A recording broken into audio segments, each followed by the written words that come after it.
September is Prostate Cancer Awareness Month, and while a lot of folks believe that the disease affects mostly older patients, one man is trying to spread the word now that it can affect people at any age. Yeah, Gabe Canales should know he was only 35 when he was diagnosed with prostate cancer, and now he started a foundation. It's to help raise awareness. Gabe is here with us today. He's going to talk about the work that he's doing. Gabe, thanks for being here. Thanks for having me. I appreciate it. We were chatting just a moment ago. You said it's only been about a year and a half since you were diagnosed, and it was a really strange way that you found out. It was through an inadvertent test that I found out that I had prostate cancer.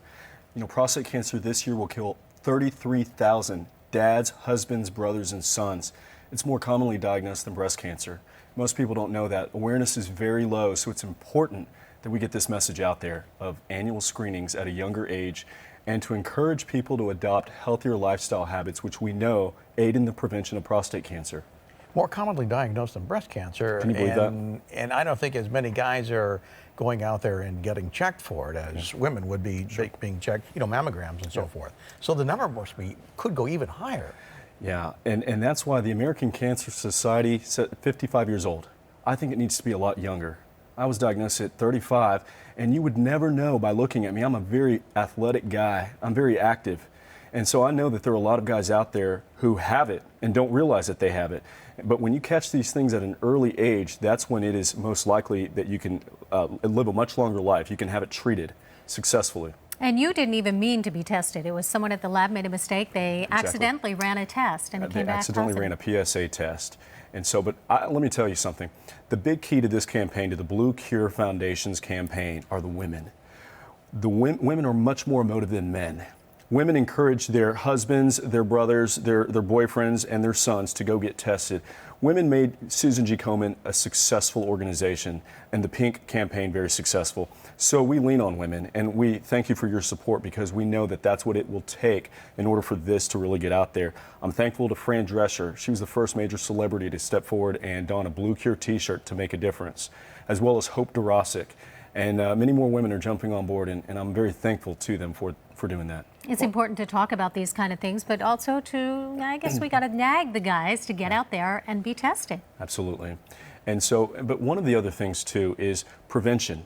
I was the last guy to think about eating a specific way before I was diagnosed, but we have clinical research which shows that if you eat foods that don't have the hormones, antibiotics, pesticides, herbicides, and fungicides, you lessen your risks.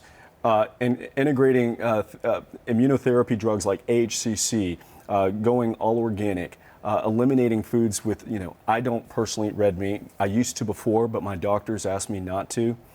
They asked me to be on a diet that is a lot more heavy on vegetables and the green vegetables. And I've got to tell you, since the year of my diagnosis, I haven't been sick one time. Before my diagnosis, I was on antibiotics almost 3 times a year in the last 15 years.